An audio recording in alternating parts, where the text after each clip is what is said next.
कपिल भगवान ये बात समझा रहे हैं और कहा कि मैया कुछ समझ में आ रहा है आपके?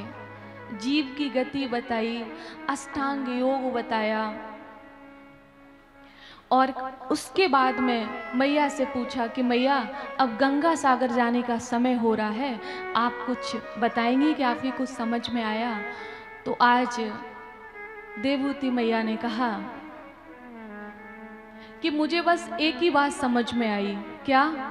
कि भले इस संसार में व्यक्ति गलती से कोई पाप करे, भले इस संसार में व्यक्ति से कोई भूल हुई हो, उसने कुछ गलत किया हो, किसी को धोखा दिया हो, कुछ किया हो, मतलब कोई उससे पाप बना हो, अगर वो आपका नाम लेता है तो वो सब पापों से मुक्त हो जाता है।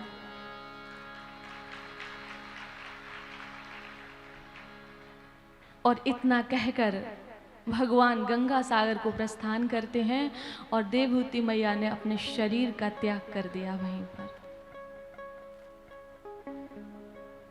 भक्ति ज्ञान वैराग्य से युक्त भगवान की वाणी को सुना और अपने शरीर को वहीं पर सरिता में बदल दिया। एक नदी उनके शरीर से निकली और इसके बाद हम सभी आज अपने लाला को जन्म करनो है ना, बधाई भी गानी है, तो बहुत कुछ करनो है। तो थोड़ा थोड़ा कथाओं को स्पर्श करते हुए चलेंगे। आगे सती चरित्र है। दक्ष ने शिव जी का अपमान कर दिया। हम सभी जानते हैं कि 16 कन्याओं में सबसे छोटी माता सती थी, जिनका विवाह शिव जी के साथ हुआ। तो एक बार दक्ष को प्रजापति का पद दिया ब्रह्मा जी ने, तो उन्होंने एक सभा का आयोजन किया। तो उस सभा में सभी का जाना हुआ, तो ब्रह्मा जी भी गए और शिव जी भी गए। तो जब दक्ष का आगमन हुआ तो शिव जी ने, सभी लोग उनके आगमन में उनके सम्मान में खड़े हुए, सभी ने उनको प्रणाम किया। शिव जी ध्यानस्थ रहते हैं, भगवान का ध्यान करते रहते हैं, तो शिव जी ने उनको ना प्रणाम किया और ना खड़े हुए।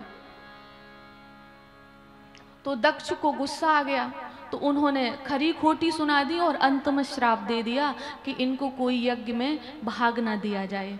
हमारे तो जीवन की बहुत बड़ी भूल रही जो हमने अपनी बेटी का विवाह एक ऐसे अघोरी के साथ कर दिया कि जिसको सम्मान करना ही नहीं आता है। अरे मैं ससुर हूँ, पिता के समान हूँ, सभा में आया, सभी सम्मान में खड़े हुए, इनको भी तो खड़ा होना चाहिए था। और ये भला खड़े भी कैसे होंगे? मरघट में रहते हैं, भूत प्रेतों के साथ रहते हैं, बिच्छू कांतर को साथ में रखते हैं, नाक गले में डालते हैं, तो इनको भी भला सम्मान का कोई भान होगा? ऐसी बातें खरी खोटी सुना दी। शिव जी ने कुछ नहीं कहा, नंदी ने तो श्राप दे दिया कि जाओ तुम्हें बकरे का मुख लग जाए, ऐसे श्राप दे के, और शिव जी वापस आ गए। इतने पर भी जब दक्ष का जी नहीं भरा तो कनखल हरिद्वार में उन्होंने यज्ञ किया, शिव जी के अपमान करने के कारण ही किया। देखिए, मैंने पहले दिन निवेदन किया था कि रूठे को जब भी कोई आप धार्मिक आयोजन कराएं, ये आप लोगों के लिए एक सीख है। जब भी कोई धार्मिक आयोजन कराएं, आपके घर में गृह प्रवेश हो या सत्यनारायण की कथा हो, भागवत हो या बेटी का विवाह हो, वो भी एक आयोजन हो। उसमें भी कहीं ना कहीं हम भगवान को, यजमान को, पंडित को, सबको बुलाते हैं। उसमें मतलब भगवान का आह्वान करते हैं कि नहीं करते हैं? पहले वधू से पूजन करवाते हैं, उसके बाद घर में प्रवेश कराते हैं। तो आपकी कोशिश होनी चाहिए कि जो आपके जन है, जो आपका परिवार है, वो आपसे अलग ना हो, वो आपसे रूठा ना हो, क्योंकि सबको सम्मिलित करके ही ऐसे आयोजन किए जाते हैं। सबके आशीर्वाद से ही फलीभूत होते हैं, तो सबका आशीर्वाद लेना चाहिए। तो ये घरों में दीवारें हैं, ठीक है, थोड़ा दूरी से प्यार बना रहता है, लेकिन दिल में दीवार मत बनाइए। रिश्ते कम बनाओ लेकिन दिल से निभाओ। और अगर कोई रिश्ता कोई टूटा हो, कोई बिछड़ा हो, कोई आपसे दूर हो, तो मैं आपसे हमेशा कहूँ, जोड़ने का प्रयास करिए। चाहे कोई आपको घाटा हो जाए, कोई नुकसान हो जाए, लेकिन रिश्ते को तोड़ो मत।